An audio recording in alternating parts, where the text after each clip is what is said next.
বউ, ছেলেটাকে মিষ্টি কেটে দাও। মিষ্টি খায়া কাজ করতে যাইতে হবে, ঘরে কোনো টাকা নাই।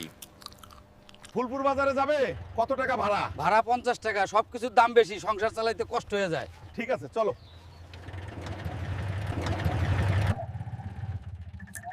হাল্ক নাও, আমি তোমাকে চর্বি টাকা দিলাম। বকশিস দেওয়ার জন্য ধন্যবাদ, আবার আসবেন। আজকে তো 500 টাকা ইনকাম হইলো। যাই, এখন বাজার নিয়ে বাড়িতে যাই। গু খাওয়া মাছের দাম কত? 250 টাকা। গু খাওয়া মাছের দাম যদি 250 টাকা হয়, তাহলে তরকারি কি দিয়ে কিনবো? ঠিক আছে মাম, 1 কেজি দেন।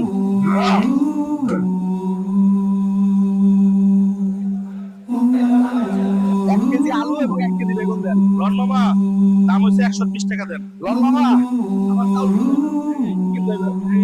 2 কেজি চাউল দেন।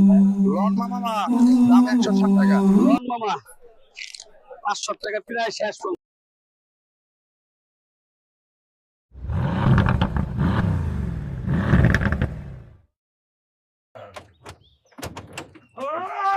বউ বাইরে আয়, বাজার করে আনছি।